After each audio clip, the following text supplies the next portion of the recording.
Hello student, अब आके अपन two lines के बीच में एंगल पढ़ने वाले हैं। एंगल क्या चीज़ होती है? एंगल का जो फॉर्मूला यहाँ पे अपन पढ़ेंगे उसके अंदर ओनली डीआरएस होते हैं। क्या होते हैं? डीआरएस होते हैं। वेक्टर फॉर्म से मैं उसको कन्वर्ट करके आपको एंगल निकालना बताऊंगा। फिर उसके बाद में परपेंडिकुलरिटी और पैरेललिज्म पढ़ेंगे। परपेंडिकुलरिटी और पैरेललिज्म क्या होती है लाइंस के लिए, वो उन सब का फॉर्मूला और किस टाइप से अपन प्रूव करते हैं वो सब चीज़ें देखेंगे। आपने वेक्टर पढ़ा है, वेक्टर के अंदर आपने एक चीज पढ़ा होगा, A dot B equal to magnitude of A magnitude of B cos theta. सबसे पहली बार एंगल आपने कहाँ देखा था? इस फॉर्मूले में देखा था, थीटा। ठीक है, अभी यहाँ पे अपन पढ़ने वाले हैं एंगल, वो मैं अभी आपको बता दूंगा। तो इस एंगल को जब मैं निकालने जाऊंगा तो इन दोनों को इसके नीचे बिठा दूंगा। तो कोस थीटा इक्वल टू क्या होता है? A dot B upon magnitude of A magnitude of B. ठीक है, अब यहाँ पे मैं कंपैरिजन एक अज्यूम करता हूँ। Let a vector equal to A one i cap plus a two j cap plus a one i cap plus B one j cap plus C one k cap and b vector equal to a two i cap plus B two j cap plus C two k cap. अब यहाँ पे मैं value रखूँगा a dot b. A dot b का मतलब आई का आई के साथ कर दो, कितना हुआ? ए वन ए टू, जे का जे से कर दो बी वन बी टू, और सी का सी से कर दो प्लस सी वन सी टू। ठीक है, आई वाला आई से, जे वाला जे से, और सी वाला के वाला के से। नीचे क्या आएगा? ए का मैग्नीट्यूड। मैग्नीट्यूड कभी भी निकाला जाएगा तो वो रूट लगा के निकाला जाएगा।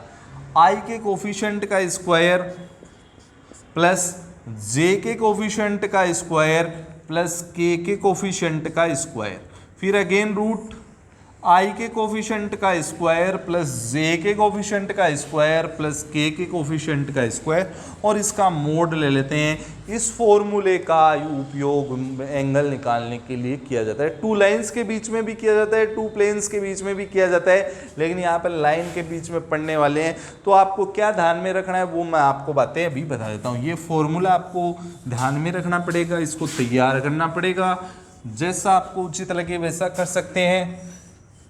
तो यहां पे अपन फॉर्मूला लिख रहे हैं, angle between two lines, two lines, इसका फॉर्मूला होता है cos theta equal to A one A two plus B one B two plus C one C two upon under root A one square plus B one square plus C one square multiply में again under root ए two square plus B two square plus सी two square. ये formula आपको ध्यान में रखना है। वापस बोल देता हूं मैं, cos theta equal to A one A two plus B one B two plus C one C two under root A one square plus B one square plus C one square multiply by again under root A two square plus B two square plus C two square का whole mod. ये जो formula है ये आपको use लेना है। इसके अंदर a one b one c one और a two b two c two, केवल ये 6 टर्म्स ही यूज हुए हैं। इस पूरे फॉर्मूले में A1 B1 C1 और A2 B2 C2 ही अपनी जगह पे बैठे हुए हैं। तो ये जो 6 चीज़ें हैं ये क्या होती है? ये DRS ऑफ फर्स्ट लाइन है, ये DRS ऑफ सेकेंड लाइन है। आपको DRS पहचानना है फर्स्ट लाइन से, DRS पहचानना है सेकेंड लाइन से, और उन दोनों को इस फॉर्मूले में भर देना है, आपका एंगल बन जाएगा। ठीक है, दूसरी चीज, ये फॉर्मूला तो आपको ध्यान में रखना ही है। उसके बाद में मैं आपको एक चीज बोल रहा हूं, कंडीशन फॉर परपेंडिकुलरिटी। अब यहां पे परपेंडिकुलरिटी का केस बता रहा हूं। परपेंडिकुलर की कंडीशन के अंदर क्या होगा? अगर वो दोनों 90 बना रहे हैं वेक्टर्स, अगर 90 बना रहे हैं तो उस दिन ये cos 90 हो जाएगा, और cos 90 होता है 0। ये नीचे वाला सारा 0 की चपेट में चला जाएगा और अपने पास क्या बचेगा बोलो, a1a2 plus b1b2 plus c1c2, और ये उधर 0 की चपेट में गया तो 0 बच गया, और 0 पे मोड का कोई वैसे भी इम्पैक्ट नहीं होता, तो क्या हो गया ये कंडीशन आपको ध्यान में रखनी है। तो यहाँ पे मैं फॉर्मूला लिख देता हूँ वापस, वही कोस थीटा वाला, थीटा उन दोनों के बीच का एंगल है। परपेंडिकुलर की condition a1a2 plus b1b2 plus c1c2 equal to 0 क्या होती है, a1a2 plus b1b2 plus c1c2 equal to 0 क्या होती है, a1a2 plus b1b2 plus c1c2 equal to 0। ये आपको ध्यान में रखनी है, बहुत काम आने वाली है। उसके बाद में एक होता है पैरेलल की कंडीशन। पैरेलल आप है ना, ये कंडीशन है लगा के सीधा इसमें भी कर सकते हो, इसमें वैल्यू भर दो और थीटा का वैल्यू अगर 90 आ गए तो आप परपेंडिकुलर बोल दोगे, थीटा का वैल्यू 0 आ गए तो क्या बोल दोगे, वो पैरेलल है। समझ गए क्या? लेकिन फिर भी पैरेलल को कोलिनियर भी बोलते हैं, और कोलिनियर की कंडीशन अपन ने पढ़ी थी a1a2 plus equal to b1b2 equal to c1/c2। ये कंडीशन आपको ध्यान में रखनी है, पैरेलल की कंडीशन है, ठीक है, ये आपको ध्यान में रखनी है। समझ गए होंगे आप लोग। अब अपन क्वेश्चन करते हैं। अब मैं आपको एक क्वेश्चन बता रहा हूं, अपने पास एक्सरसाइज जो है 14.3 का डिस्कशन स्टार्ट कर रहा हूं। उसके अंदर अपने पास फर्स्ट क्वेश्चन है, फाइंड एंगल बिटवीन लाइंस।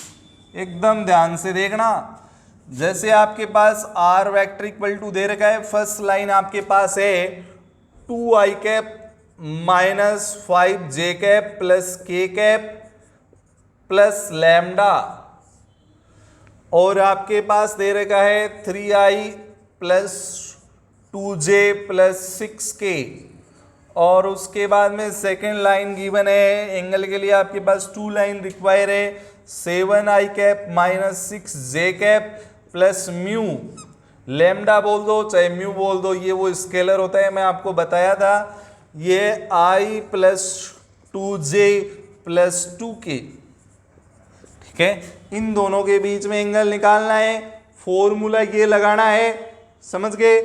जैसे अब एंगल के लिए आपको 6 चीजें जरूरत पड़ेगी, क्या क्या, a1 b1 c1 a2 b2 c2, इनका मतलब DRS होता है, DRS लिख दो। पहली लाइन के DRS बोलो, DRS कहाँ पाए जाते हैं, DRS लैम्डा के आगे बैठे होते हैं, लैम्डा के सॉरी ये इधर बैठे होते हैं पीछे वाले, तो DRS लिख दूं 3 2 6, लिख दो 3 2 6। सेकेंड लाइन के DRS 1 2 2 1 2 2, वैल्यू कहां भर दोगे, फॉर्मूले में भर दोगे, समझ गए। और आपके पास फॉर्मूले में भरने के बाद में आंसर आ गया जैसे 7/2, तो थीटा कितना मिल जाएगा, कोस इनवर्स 7/2। समझ गए क्या? तो आपको एंगल निकालने के लिए 6 चीजें चाहिए, बोलो क्या क्या, a1 b1 c1 first line के DRS, a2 b2 c2 second line के DRS, इनका वैल्यू इस फॉर्मूले में cos theta equal to a1 a2 plus b1 b2 plus c1 c2 upon under root a1 square plus b1 square plus c1 square multiplied by under root a2 square plus b2 square plus c2 square में भरना है, cos theta निकल जाएगा, वहां से theta का value आपका निकल जाएगा, ठीक है। सेकेंड क्वेश्चन करते हैं। सेकेंड क्वेश्चन के अंदर भी आपसे एंगल की बात ही कर रहा है वो। सेकंड क्वेश्चन के अंदर क्या बोला है उसने, लाइन बोली है, लाइन क्या क्या है वो लिख देता हूं, x/2 y/2 z/2, again line है x - 5/4 y - 2/1 z - 3/8। आपको तो जब सॉल्यूशन करो एंगल निकालने वाले क्वेश्चन का तो 6 चीजें चाहिए, कौन कौन सी, A1 B1 C1 A2 B2 C2। बोलो अगर कार्टेशियन फॉर्म में लाइन दे रखी है तो DRS कहाँ मिलेंगे? नीचे वाले DRS हैं 2 2 2, इसमें 4 1 8, ये DRS है। इन DRS को फॉर्मूले में भर दो, आंसर आ जाएगा। ठीक है, समझ गए होंगे आप। अब आगे बात करते हैं अपन।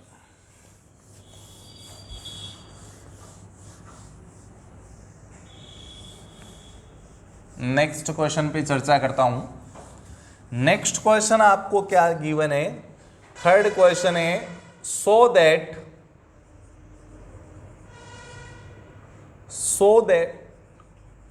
लाइन पासिंग कहां से पासिंग है? एक तो है 1 -1 2 और सेकंड है 3 4 -2 एंड इज परपेंडिकुलर टू। दूसरी लाइन है वो है 0 3 2 और 3 5 6। आपको एंगल पूछे, परपेंडिकुलर पूछे, पैरेलल पूछे, है या नहीं है, तो आपको कुछ नहीं करना, आपको तो DRS के साथ खेलना है, DRS निकालने हैं, DRS निकाल देंगे अपन। अगर आपको पहले से पॉइंट दे रखे हैं, तो DRS होते हैं A B C equal to क्या होता है? x2 - x1 y2 - y1 z2 - z1। बोलो 3 - 1 1 4 + 1 5 -2 -2 -4, और इनको मैं बोल दिया आज से नेम आपका A1 B1 C1 है। ऐसे ही A2 B2 C2 भी निकाल लीजिए आप, DRS है ये भी। बोलो 3 - 0 3 5 - 3 2 6 -2 4। उसने बोला परपेंडिकुलर लंबवत है या नहीं है? परपेंडिकुलर की बात चली तो अपन क्या बोलेंगे? परपेंडिकुलर के अंदर क्या कंडीशन होती है? बोलो A1 A2 plus B1 B2 plus C1 C2 equal to कितना होता है? 0। याद रखनी है आपको, परपेंडिकुलर की कंडीशन क्या होती है? A1 A2 plus B1 B2 plus C1 C2 equal to 0। इसमें वैल्यू रखनी है। यहाँ पे आप माइनस करें तो ये 2 आएगा ना। अब वैल्यू पुट कर देते हैं। A1 A2 कर दो 6, B1 B2 कर दो 10, C1 C2 कर दो -16। मेरे हिसाब से ये 0 बन गया, तो आप बोल दोगे yes these lines are perpendicular. ये दोनों परपेंडिकुलर हो चुकी है। अब अगला जो क्वेश्चन है वो क्या है? परपेंडिकुलरिटी पे ही बेस्ड क्वेश्चन है। फोर्थ क्वेश्चन मैं आपको करवा रहा हूं। फोर्थ क्वेश्चन क्या है आपका? देखिए फोर्थ क्वेश्चन के अंदर क्या है? If lines x - 1 upon -3 y - 2 upon 2k z - 3 upon 2, और सेकेंड लाइन है एंड दूसरी लाइन आपके पास है x - 1 upon 3k equal to y - 1 upon 1 equal to z - 6 upon -5 are perpendicular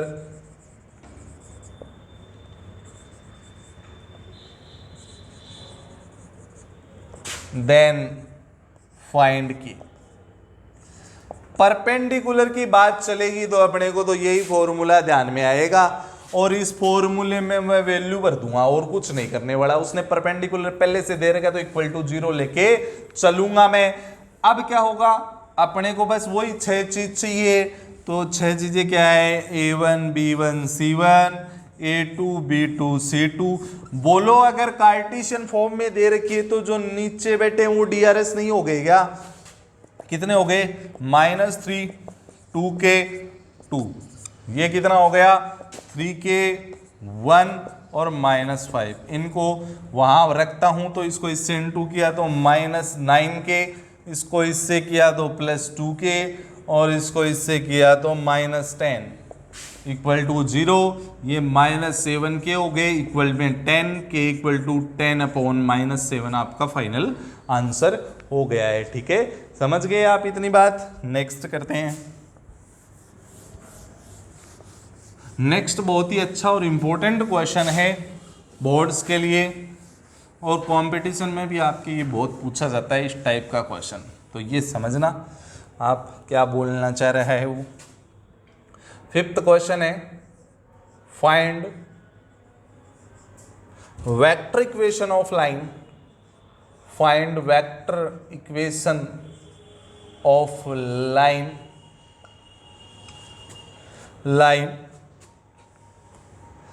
passing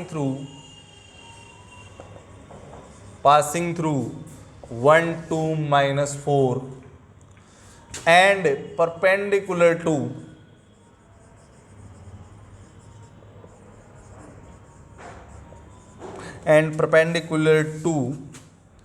x minus 8 upon 3 equal to y plus 19 upon minus 16 equal to z minus 10 upon 7 and x minus 15 upon 3 equal to y minus 29 upon 8 equal to z minus 5 upon minus 5।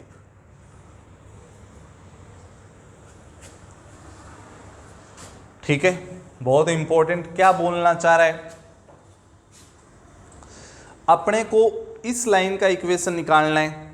ये line इस line के साथ भी 90 बना रही है और इसके साथ भी 90 बना रही है, मतलब ये वाली लाइन इसके भी परपेंडिकुलर है और इसके भी परपेंडिकुलर है। इस लाइन का इक्वेशन निकालना है, ये इस लाइन के भी परपेंडिकुलर है और इस लाइन के भी क्या है, परपेंडिकुलर है। समझ गए क्या? और परपेंडिकुलर की कंडीशन आपको मालूम है, परपेंडिकुलर की लंबत की कंडीशन क्या होती है, a1 a2 plus b1 b2 plus c1 c2 equal to 0। बहुत ही शानदार क्वेश्चन है। तो सबसे पहले अपन क्या करते हैं, अपन उस लाइन के DRS अज्यूम करते हैं जिस लाइन का इक्वेशन अपन निकालना चाह रहे हैं, वो पूछना चाह रहा है जिस लाइन का इक्वेशन, उसके DRS अज्यूम करता हूं मैं। सॉल्यूशन में लेट DRS ऑफ लाइन, ये उस लाइन के है जिसके आपको इक्वेशन निकालनी है, जिसकी इक्वेशन निकालनी है उसके DRS कितने ले लिए, ABC ले लिए मैंने। क्या ले लिए, ABC। इसके परपेंडिकुलर लाइन के DRS बोलो, नीचे बैठे वो DRS है। अगली लाइन के बोलो, ये पहली लाइन इसके परपेंडिकुलर है, ये A1 ये A2 B1 B2 C1 C2। Condition लगाओ, A1 A2 B1 B2 C1 C2 equal to कितना, 0। पहली लाइन जो है वो इसके भी परपेंडिकुलर है। क्वेश्चन में बोला है A1 A2 B1 B2 और C1 C2 इक्वल टू कितना, 0। 2 इक्वेशन बन गई 3 वेरिएबल। जब मैथमेटिक्स में 2 इक्वेशन और 3 वेरिएबल हो तब आप क्रॉस मल्टीप्लिकेशन मेथड का यूज करें। यहाँ पे इक्वेशन तो 2 है लेकिन वेरिएबल कितने हैं, 3, तो क्रॉस मल्टीप्लिकेशन लगा रहा हूँ। क्रॉस मल्टीप्लिकेशन क्या बोलता है, A अपॉन B अपॉन और C अपॉन। कैसे करना है, A वाले टर्म को छुपा लो, बाकी को सॉल्व करो। इसको इससे मल्टीप्लाई कर दो, 80 हो गया क्या, बीच में माइनस फॉर्मूले का होता है, इसको इससे इंटू करो 56। ये बी है, ध्यान रखना, केवल नंबर्स को मल्टीप्लाई करना है। फिर सीधे लास्ट में चले जाओ सी वाले में, सी वाले को छुपा लो, इसको इससे करो 24, बीच में माइनस, इसको इससे करो तो प्लस हो जाएगा ये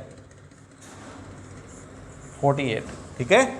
बी वाले में क्या होता है, बी वाले को जब छुपाओगे तो एस से मल्टीप्लाई नहीं करना, इसमें नीचे से मल्टीप्लाई होता है। 21 और बीच में माइनस, इसको इससे करो तो -15, तो ये +15 हो गए।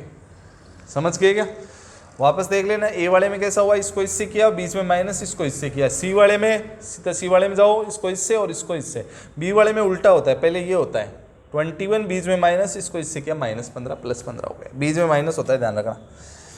ये आपका ए अपॉन कितना हो गया 24, बी अपॉन 36 और सी अपॉन 72। समझ गए। इक्वल टू आप के एज्यूम कर लोगे। अब क्या होगा, ए का वैल्यू निकालोगे ना तो ये उधर चला जाएगा। ए इक्वल टू कितना प्रकट हो जाएगा 24 के।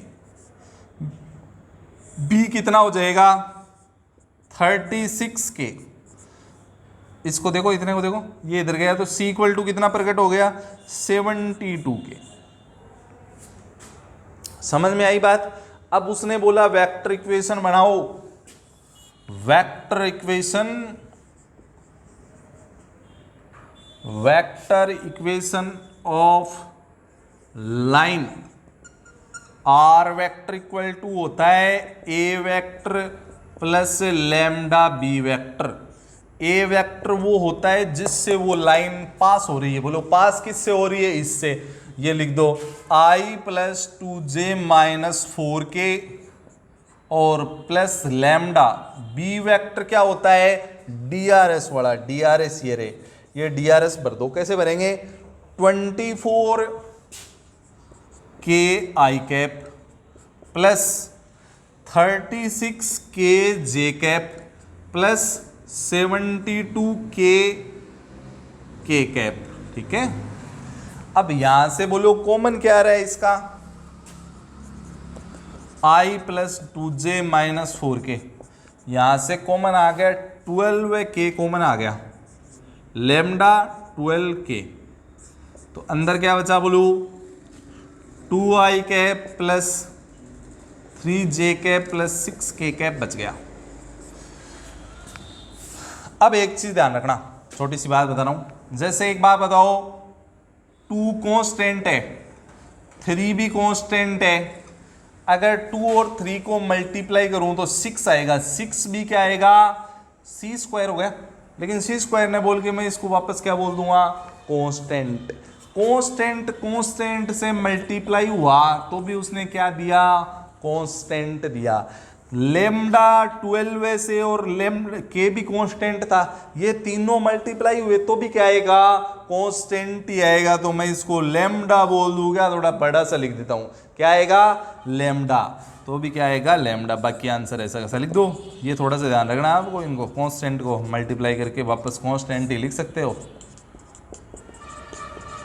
समझ गए होंगे आप ये बात। ये आपका आंसर हो गया है। ठीक है, बहुत ही शानदार क्वेश्चन था। नेक्स्ट करते हैं। नेक्स्ट एक क्वेश्चन रह गया है, वो आपका क्वेश्चन है, वो मैं यहां बना देता हूं। क्वेश्चन जो है आपका 6 है। पास तो हो रही है -2 4 -5 से, और पैरेलल है लाइन, पैरेलल है x प्लस 3 अपॉन 5 ये 3 के और y माइनस 4 अपॉन 5 के और z प्लस 8 अपॉन 6 के। जो भी क्वेश्चन है, ये क्वेश्चन आपका पहले भी आ चुका है। Find Cartesian equation of line, ये पहले भी आ चुका है। सीधा ही निकाल दो x minus x1 y minus y1 और z माइनस z1 और नीचे DRS आ जाएंगे। DRS इसके पहले तो इसी के DRS काम में ले 3 5 6, ये आपका आंसर हो गया। ठीक है, थैंक यू।